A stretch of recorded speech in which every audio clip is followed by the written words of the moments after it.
Kumusta? Maayong gabi. Good evening everyone. It's a midnight vlog dahil 11:49 PM. So have a blessed Thursday. No, Wednesday na bukas mga loves. Ano ba bukas? Huwebes bukas. Happy Thursday! Kumusta? Babalik-balik na tayo para tayong praning.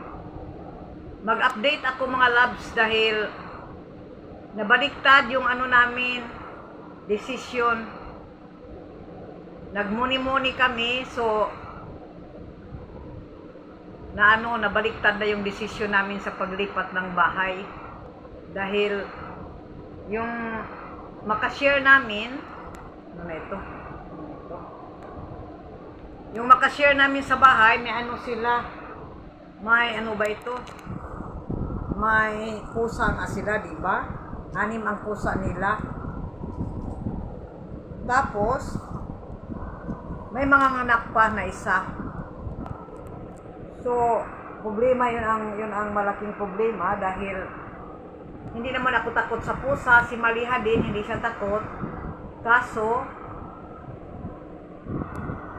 mga loves, yung si Rihanna, matakutin siya, hadlok siya kaayos sa mga pusa ba.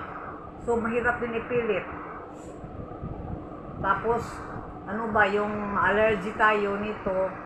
Sabi ni Maliha, tayo mama, mga bata, sabi mama, magtiis na lang tayo ma. Kahit bawas yung budget natin sa pagkain para makapag-separate ba kami. Kasi, iba din pag wala kaming kasama sa bahay, medyo maaliwalas ba ang kilos, may privacy ang kilos namin. Tapos lalo na pag may kasama ka dahil yung sa kusina, minsan magkasama kayo sa kusina, magkasabay. Tapos grabing init, katulad ngayong 5 times na wala ang kuryente. So, pawisan ka talaga, kahit binti, pinagpapawisan. Tapos may ganito pa tayo bilibid sa katawan natin dahil may mga ka-share tayo sa bahay. So, pag kami lang, so mga bata, mag-t-shirt lang sila. So, nakapag-decide kami mga loves na magbukod na lang kami. Pikit na lang natin ang mata. Laban lang, Allah is great. Kaya din natin yan. Kasi malaki din ang bayad. More than half sa upa namin ngayon dito. Ang namin babayaran pa magbukod kami ng bahay. So, yun na lang ang natin. Mag-decide na lang kami magbukod. 2 bedrooms, 2 bathrooms. Yung isang bathroom naka-attach sa isang bedroom. Maganda dahil may balkonahe ba. Hindi katulad dito sa kwarto namin na, parang squatter na kami dito, kaya mahiya mag-invite yung mga girls ng mga friends nila. Dahil nakakahiya talaga mga loves, pag nandito kayo, ko na lang talaga, sinanay, yung namin. So yun na yun ang namin, ang update, lilipat kami, magbukod kami. So, ito? Makakayanan din natin mga loves, diba? Sabi ko sa mga bata, paano na ito? Sabi nila, mama, stay positive lang mama, makayanan din natin yan. Tapos, yung mga ba ito? Wala din kaming, pag maglipat kami, wala kaming abubot. Ito lang wardrobe. Yan lang ang gamit namin. Itong kama hindi namin dalhin dahil sira na ito. Sabi ko kila Maliha, pag naglipat tayo, yung bedsheet ba? Tapos ilagay yung mga damit sa bedsheet. Yan, balutin. Sabi ko sa kanila, ilagay nyo sa ulo ninyo, pasanin nyo doon sa 4th floor kasi nasa 4th floor yun. Natawa yung mga girls. Tapos yun lang ang gamit namin. Yung kaldero namin, kung ilan ang kaldero. Plato, plato. Ilan lang yung plato namin. So, easy lang ang paglipat namin. Tapos yung kama nga hindi na dadalhin dahil sira na ito mga labs. Inanuhan lang ito sa baba para wag mabali. Still itong ano naming kama. Tapos yun lang.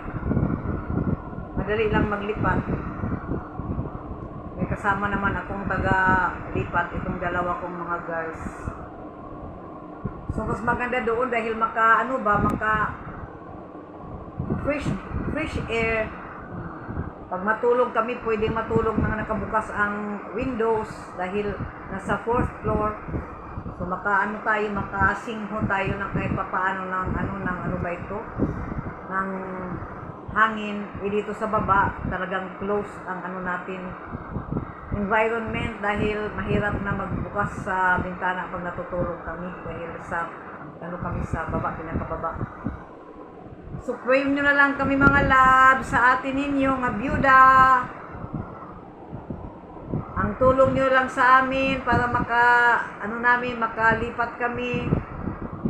Na maano namin, ano lang ninyo, yung keep on watching lang, keep on watching. Sa hindi pa nakapag-subscribe, subscribe na kayo sa atin ninyo para makatulong ba sa natin pangkabuhayan. Keep on watching, wag ma-board sa yaw-yaw dahil yaw-yaw lang ang ni ate ninyo. Itong araw na ito 5 times na walang kuryente. Ay naku, nagluto ako kanina, walang kuryente, naligo, walang kuryente. Si Rihanna naligo, kalahati pa ang niya. Hindi pa natapos na wala naman ang kuryente uli. Ay, nako. Kaya, pag wala ang kuryente, ay bukas na lang yung bintana sa bathroom, sa paliguan. Para may kaunting Tapos, alhamdulillah, tapos na ang exam ni Rihanna. Kahapon yung exam niya, bali 3 subjects dahil nung isang araw, kinancel nga dahil nagbaha dito sa Bangladesh.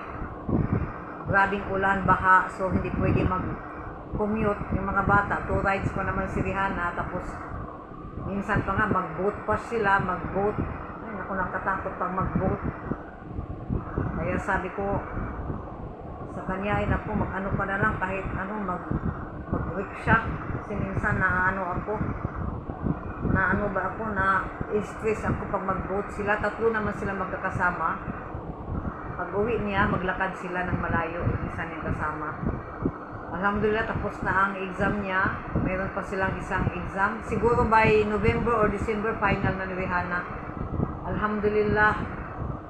Okay mga loves, amping-amping mo diha. Keep on smiling, stay positive lang tayo. Don't skip my ads. Pag may ads, nakakatulong din. Okay, God bless everyone.